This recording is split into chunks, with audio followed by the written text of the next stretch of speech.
আল্লাহ রাব্বুল ইজ্জাত বলেন, তাইলে আমার ওলিদের পক্ষে থাকো, ওলিদের বিরোধিতা যারা করেন আপনাদের জন্য নবীজির ওই হাদিসের কথাটা আমি মনে করে দিই। সারা জীবন নামাজ পড়বেন, তীরের ধনুকের মতো বাঁকা হয়ে যাইতে পারবেন, সারা জীবন রোজা রাখবেন, তারের মতন সোজা হয়ে যাইতে পারবেন, কিন্তু ওয়াল্লাহি আল্লাহর কসম জীবনের কোনো সেজদা কবুল হবে না। ঠিক কিনা বলে? জীবনের কোন সেজদা কবুল হবে না আল্লাহর ওলিদের দরবারে আক্রমণ করলে। কারণ আল্লাহর ওলিদের দরবারে আক্রমণ যারা করে, আল্লাহ বলেন তারা প্রতিপক্ষ, আমি হইলাম ওলি আল্লাহর পক্ষ, আমি তাদের বিরুদ্ধে যুদ্ধ ঘোষণা করলাম। মান আদালি ওয়ালিয়ান ফাকাদ আযানতুহু বিল হারব। তোমরা ভাবছো মাজার ভাঙবা, সুন্নিরা গিয়া তোমাদের লগে ঝগড়া করব, তোমরা পাল্টা পাল্টি ঝগড়া করবা, জোর দেখাইবা, না না না না। যাদের পাওয়ারে তোমরা আল্লাহর ওলির দরবারে হামলা করছো, হেগরে দিয়াই আল্লাহ তোমাকে সাজ দিব। শুরু হয়েছে মাত্র, শুরু হয়েছে মাত্র। নমরুদের সাইজ দিছে মশা দিয়া, ফেরাউনের সাইজ দিছে তার হুকুমে যেই নদীর পানি স্রোত বইতো, ডান দিকে স্রোত বইতেছে, নমরুদ ফেরাউন যদি দাঁড়ায় বলতো এই নীল নদের পানি, উল্টো দিকে স্রোত পাও, সাথে সাথে উল্টা দিকে স্রোত বইতো। আল্লাহ তার এই পাওয়ার দিছিল, সেই নীল নদে ডুবাইয়া আল্লাহ ফেরাউনকে শেষ করছে। যেখানে তার ক্ষমতার উৎস সেখানে তাকে আল্লাহ শেষ করছে। নমরুদের শেষ করছে নিজের পায়ের জুতার ফিটা দিয়া। ভুলে গেছে ইতিহাস। মুসলমানের আর কষ্ট পাইছেন আপনারা? কষ্ট পাইছেন? হুজুরে একবারে হ্যাঁ এরকম কথাবার্তা কইলো। আরে হ্যাঁ এরকম কথাবার্তা মানে যে অন্যায় করবে অন্যায়কে অন্যায় বলতে হবে। এবার হ্যার পরে হাতে যদি আমার মেরে লাই অসুবিধা নাই, আমিও চাই শহীদি মৃত্যু, শহীদি মৌত হোক, আমিও চাই। শহীদ মিল্লাত নুরুল ইসলাম ফারুকী রহমাতুল্লাহ আলাইহি চলে গেছে। ফারুক হিসেবে কি হয়েছে? তার জন্য জান্নাতি জিন্দেগি আল্লাহ পাকের পক্ষ থেকে ব্যবস্থা হয়ে গেছে। সুবহানাল্লাহ।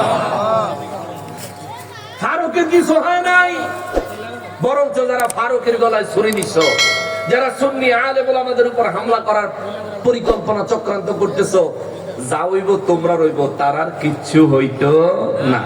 তারা যদি মার খায়ও এটাও হবে, যদি বেঁচে থাকে গাজী, মরে গেলে শহীদ। কিন্তু তোমরা হামলাকারী, আক্রমণকারী, আল্লাহর দরবারে অপরাধী। কথা বলেন ঠিক কিনা? মুসলমানের আরে, আমার প্যারা নবীর উম্মতের আরে, 10 মিনিট টাইম দেন না, শেষ করে দিন 10টা মিনিট। তাকওয়া কেমনে অর্জন করবেন তার জন্য ট্রেনিং সেন্টার ওলি আল্লাহ দরবার দেখে দিলেন কে? আল্লাহ। জোরে বলেন না কে? আল্লাহ। আল্লাহ দেখে দিলেন। ওলি আল্লাহ দরবারে যায় বলবেন, হুজুর আল্লাহর ওলির ইন্তেকালের পরে মাজারের কাছে গেলে কোনো উপকার পাওয়া যাবে কিনা? আল্লাহর ওলির ইন্তেকালের পরে মাজারের কাছে গেলে কোনো উপকার পাওয়া যাবে কিনা? মৃত মানুষ কোনো উপকার করতে পারে কিনা? এই প্রশ্ন আমাদের দেশে অনেকেই করে থাকে। যারা ওলি আল্লাহদের মাজার গুলো হামলা করে, তারা কয় মরা মানুষের কোনো উপকার করতে পারে না। আইয়ো আইয়ো, কুরআনুল কারীমে সূরা নিসা 64 নম্বর আয়াতে কারিমা তাফসীর খোলো। নূর নবী রাহমাতুল লিল আলামিন ইন্তেকাল মুবারকের পরে আমার দয়াল নবী রাহমাতুল লিল আলামিনের একজন সাহাবী ছিলেন, অনেক দূরে গ্রামে তার বাড়ি, মদিনা মুনাওয়ারা থেকে অনেক দূরে। আমার নবীর এই সাহাবী খবর পায় না আমার নবীর ইন্তেকাল মুবারক হয়েছে। এই সাহাবী তার কেন যেন মনে হয়েছে সে কোনো গুনাহ করেছে। সূরা নিসা 64 নম্বর আয়াতে আল্লাহ রাব্বুল ইজ্জত বলেছেন, ওয়ালাউ আন্নাহুম ইযলামু আনফুসাহুম। নবী গো, বিশ্ববাসীকে বলে দেয়, তারা যখন নিজের নফসের উপরে জুলুম করে, গুনাহ করে, অন্যায় করে, অপরাধ করে, তারা যেন জাউকা আপনি নবীর দরবারে আসে। জোরে কন্না সুবহানাল্লাহ। কে বলছে কথাটা? আল্লাহ। জোরে বলেন কে বলছেন? আল্লাহ। আর জোরে বলেন কে বলছেন? আল্লাহ। আল্লাহ বলেন, মানুষ যদি গুনাহ করে নবীর দরবারে যাওয়ার জন্য। সূরা নিসা আয়াত হচ্ছে 64। সূরা নিসা 64 নম্বর আয়াতে মহান রব্বুল আলামিন বলেন, নবী গো, ও নবী, বিশ্ববাসীকে বলেন যখন তারা গুনাহ করে তারা যেন আপনি নবীর দরবারে আগমন করে, জাউকা, তারা যেন আপনি নবীর দরবারে আগমন করে। আয়সা কি করবে? ফাস্তাগফিরুল্লাহ ওয়াস্তাগফার লাহুমুর রাসূলা ফাস্তাগফিরুল্লাহ। রব্বুল আলামিন বলেন আপনার দরবারে এসে তারা যেন আমার কাছে ক্ষমা চায়। ওয়াস্তাগফার লাহুমুর রাসূলা, তারা ক্ষমা চাইলে আমি আল্লাহ ক্ষমা করে দিব না যদি আপনি নবী তাদের পক্ষে আমার দরবারে ক্ষমা চান। সুবহানাল্লাহ।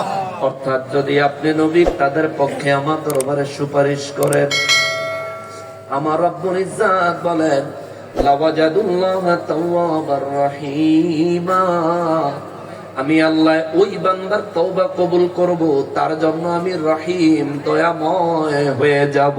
সুবহানাল্লাহ। এই আয়াতে কারিমার আলোকে নবীজির ইন্তেকাল মুবারকের পরে আমার নবী রাহমাতুল লিল আলামিনের একজন সাহাবী সেই দূর গ্রাম থেকে নিজের গুনাহের জন্য নবীর দরবারে আসছেন।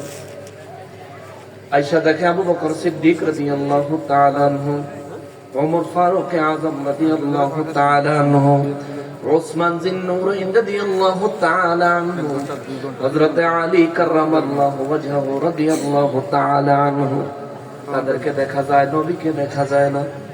এই সাহাবী ডাক দিয়া আবু বকর, ওমর, উসমান, আলী রে, ভাই আমার নবী কোথায়? আমি তো বড় বিপদে পড়ে আসছি।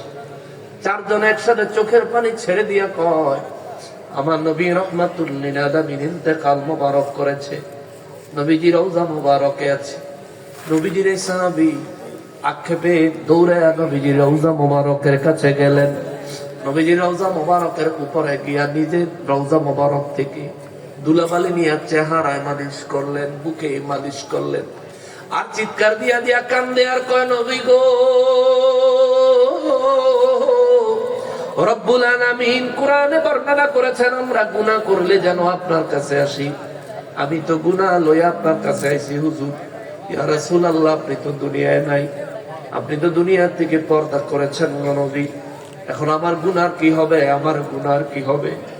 এই কথা বলে বলে আমার নবীর সাহাবী নবীজির রওজা মোবারক থেকে মাটি তুলে তুলে, নবীজির রওজা মোবারক থেকে ধুলি বালি তুলে তুলে নিজের চেহারায় মাখে, বুকে মাখে, আর কেঁদে কেঁদে বুক বাসায়। আমার নবী রাহমাতুল লিল আলামিন সেদিন রওজা মোবারক থেকে ডাক দিয়া বলেছে, ও আমার প্রাণ প্রিয় সাহাবী রে, আমার রব্বুল ইজ্জত তোমার তওবা কবুল করেছে, তোমার গুনাহ আমার আল্লাহ মাফ করে দিয়েছে। সুবহানাল্লাহ, আল্লাহু আকবার। রওজা মোবারক থেকে নবী ডাক দিয়েছেন, হে সাহাবী, আমার আল্লাহ তোমার গুনাহ মাফ করে দিয়েছেন। ওই সাহাবী জমিনের উপরে থেকে নবীজির জবান মোবারকের আওয়াজ স্পষ্ট শুনেছেন। সুবহানাল্লাহ, জোরে কন্যা সুবহানাল্লাহ। এই কথা কেন বললাম? তারা বলে মৃত মানুষ কিছু করতে পারে কিনা, যারা বলে মৃত মানুষ কিছু করতে পারে কিনা, এই ঘটনা বলে আমার নবী রাহমাতুল লিল আলামিন ইন্তেকাল মোবারকের পরেও নবীজির সাহাবীদের জন্য, উম্মতের জন্য নবীজি উপকারী।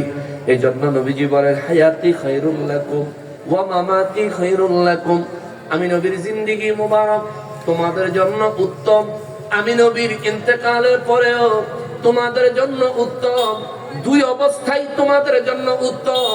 সাহাবায়ে কেরাম বললেন হুজুর ইন্তেকালের আগে এবং পরে কেমনে উত্তম হয়? আমার নবী বলেন কারণ হলো আমার ইন্তেকাল এবং হায়াতে জিন্দেগিতে থাকা, এই দুই থাকার মধ্যে শুধু একটাই পার্থক্য, ইন্তেকালের পর চাইলে যখন তখন আমারে দেখতে পারবা না, আর ইন্তেকালের পূর্বে চাইলে যখন তখন আমারে দেখতে পারো।